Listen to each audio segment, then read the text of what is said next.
Hey, what's up? Welcome back dito sa ating channel dito sa Balls TV. Alright, so tayo nagbabalik ulit mga tol, mga babayan, at ngayon ay pag-uusapan natin ang mga balita o video mula sa channel ni Melbs Castle. Alright, so eto nga, sabi nga niya dito mga tol, no, gibo to China, no? Eddie Guerra na, akala nyo atrasan namin kayo, matapang na sinabi yan ni Secretary Gibo. Naku po, eto mga kababayan. Kulit kasi netong China no? Hindi mo malaman kung ano talaga gusto sa buhay eh. Nakpakan natin mga tol, eto mga kabaliwan ng China. Alright, so yan ang ating alamin at pag-uusapan ngayon. Pero syempre bago ang lahat, please don't forget to subscribe, like, share, at comment dyan sa comment section. Maraming salamat ulit sa lahat ng mga patuloy na nakasuporta dito sa ating channel. Shoutouts po sa inyo, sa mga subscribers natin dyan. Maraming salamat sa inyong suporta. At syempre, kagaya po ng dati, ating hinihiling. No, 1 view at 1 like po sana sa ating video. At huwag na natin patagalin. Umpisahan na natin at ating pag-usapan at gawa ng reaksyon. No, etong video na to. Alright, let's go. Magmamatigas ang Pilipinas sa balak gawin ng China. Ayon nga kay Defense Secretary Gibo Teodoro, binabala kasi ng China ang ilagay ang West Philippine Sea sa air restricted zone. Ibig sabihin, bawal pumasok ang helicopter, patrol aircraft at fighter jet ng Pilipinas dyan. Ito yung sinasabi natin mga tol, no, na lahat sasakupin na ng China. Hindi na nakontento no, sa pagsakop nila dyan sa IEEZ ng Pilipinas, pati yung airspace sasakupin na rin nila. Kasama na nga dyan sa kabaliwan nila mga tol, mga kababayan, yung pagsakop po, pati yung Palawan. Hindi natin maintindihan kung ano talaga ang takbo ng utak na itong China at kung bakit nila yung ginagawa. No? Hindi natin alam kung may saltik pa tong mga tol. Kung ano maisipan nila, ang kinin nila no? Tuloy natin. Kundi papalayasin daw tayo ng China ng puwersahan. Baka daw kasi gumawa ng hakbang ang Philippine Air Force against sa Chinese Coast Guard at Chinese Maritime Militia. Yan yung kinakatakot nila at yan din yung sinasabi natin palagi. Diba? Na sana ang gawin natin dyan po no, sa IEEZ natin, hindi lang yung ating mga barko ang nagpapatrolya dyan. Dapat pati yung mga jet fighter natin nagpapatrolya na rin dyan, no? Yung Philippine Air Force, diba? Yung mga helicopter ng Philippine Navy. Kasi kung nandyan lang yan sa mga barko natin, mabubulok yan. Gamitin natin. No? Gamitin natin yung mga asset natin na yan para maitaboy natin etong mga Chinese dyan po sa ating EEZ. Kasi kung hindi tayo makikipagsabayan sa kanila, walang mangyayari sa atin. No? Bubulihin lang ng bubulihin netong mga insekto na to yung ating mga tropa dyan po sa West Philippine Sea. Diba? Ganun at ganun ang mangyayari dyan. Ganun at ganun, paulit-ulit ang senaryo hanggang sa huli, wala na. Diba? Nababahala ang China, baka daw tirahin natin sila. Kaya ngayon ipagbabawal na daw nila ang anumang paglipad sa kanilang space territory. Kanilang space territory, ha? Talagang kanila na, ha? Sama sa restriction ang US, Japan at Australia na laging nakabantay din sa West Philippine Sea. Well, actually mga tol, no, pag sinabi nating air restriction, lahat na po yan, bawal na po dumaan dyan unless meron kang permiso sa China. Okay, na dumaan po dyan. Kaso nga lang mga tol, mga kababayan, ang ginagawa ng China, hindi basta tinataboy yung mga eroplano, hinaharas nila. Pinapaliparan nila ng flare at kung ano-ano pa. Yung mga dangerous maneuver ng mga helicopter nila. Diba? Yun yung yun yung nakikita natin dyan eh. Diba? Which is hindi naman ata tama. Diba? Ngayon, kung gusto nilang mag-declare dyan, hindi pa nga tapos yung usapan dito sa West Philippine Sea, eto na naman ang panibago nilang pangaangkin. Makakamukat-mukat mo, mga tol, mga babayan, baka pati yung isda dyan at mga kung ano-ano na nandyan sa West Philippine Sea, pati yung ibon po dyan, angkinin na nila. Ang space territory.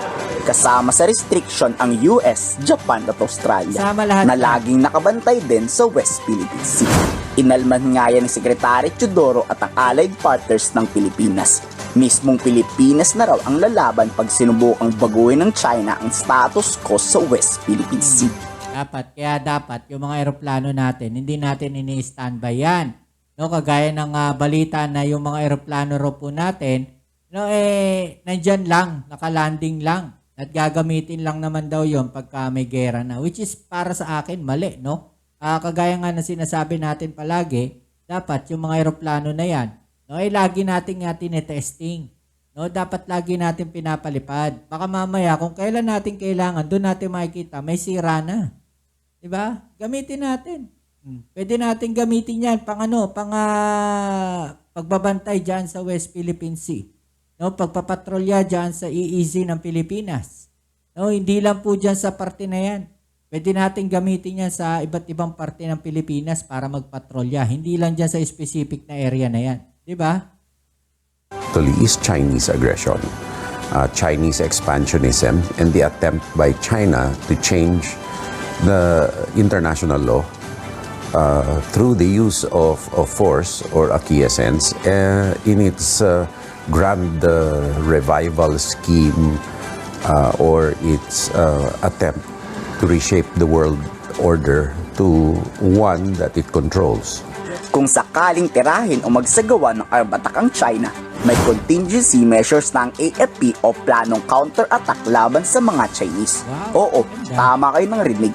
Papalag tayo ng bombahan sakaling unahan tayong tirahin ng mga Chinese na yan. Mananatiling matigas daw ang AFP at maninindig ang ating yang teritoryo at hindi yan sa China. Actually, ito nakikita ko mga tol, no? Ang maganda pagka binantayan natin pati yung airspace natin. No, makakapagpalipad tayo ng mga fighter jets natin dyan. At kung may gagawing hindi maganda etong China sa mga barko natin sa baba, pwedeng mas madali silang makaresponde. Pwede mo pasabugin agad yung mga barko nila.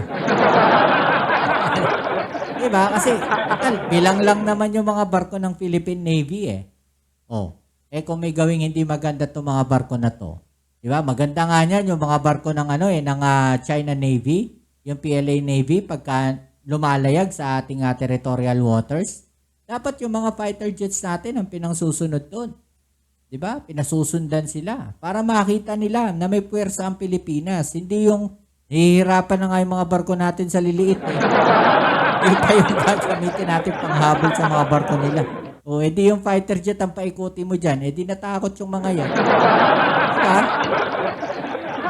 Patigasan nga ng mukha ang labanan dito. To counteract these activities of China, naturally we cannot discuss the specific moves. But then again, that is a very serious transgression of international law which will demand a response. We have formulated contingency measures to respond or to have proper courses of action. It is China's own behavior that is the best motive factor for like-minded countries to band together, because what it is doing is entirely unacceptable to a majority of the countries in the Indo-Pacific. Kaya pala binabalak ni US Defense Secretary Pete Hegseth na punuin ng weapon system ang Indo-Pacific region dahil naghahanda na rin talaga ang US sakaling magsimula ng manakop ang China anumang oras. Actually, kailangan nila talaga magpwesto na ng mga armas nila. No, dahil pagka gumalaw yan China na yan, baka huli na ang lahat. No, dahil ang lalayo ng mga armas na yan. Diba? Huli na ang lahat at mahihirapan na silang kumilos laban sa China. Diba? Nakapwesto na yung China eh. Sila pupwesto pa lang. So as early as now, dapat ang ginagawa talaga nila is nagpupwesto na rin sila ng mga armaments nila. Diba? Mas maganda yun. Nakaprepare tayo lahat. But my job as the Secretary of Defense is to make sure we're ready. We need the defense spending, the capabilities, the weapons, and the posture in the Indo-Pacific, which is something we're very much focused on. Ang tanong, aatake kaya ang China base sa pagbabantang sinasabi nila? O purong pananakot na naman to na para hindi tayo pumasok o magpatrolya sa West Philippine Sea? Ano sa palagay niyo? I-comment. Ayan, no? Diba? Ano sa palagay ninyo mga tol? No, pananakot lang din ba yan? Pero sa tingin ko, yung mga style na ganyan ng China, paulit-ulit lang kung titignan natin, no? Magde-declare sila, tapos mananahimik sila, di ba? I-declare nilang ganyan, no? Yung airspace na yan, hindi na po pwede kayong dumaan dyan kasi sa amin yan, sa taas yan ng EEZ. No, mananahimik sila. Pag kami pumasok na aeroplano dyan, hahabulin nila. May dahilan ngayon sila. O, sasabihin nila, nagsabi na kami sa inyo eh. O, pero illegal yun. Diba? Yun ang sinasabi natin. At dapat ngayon pa lang, mapalag-palag na tayo para yung mga binibinawan nilang salita na ganyan, nakaka-counter na natin kagad. Sabihin na nila napapraning ang Pilipinas, aba, mas maganda yung handa tayo. Diba? So yan, muli, maraming salamat sa lahat ng mga patuloy na kasuporta dito sa ating channel. Ano sa palagay ninyo? I-comment sa ibaba ang inyong mga opinion at ating yung pag-usapan. Alright, so kita-kits tayo sa ating next video upload. Ito muli ang inyong Kuya Mops. It's the Mops TV. Peace. I'm out.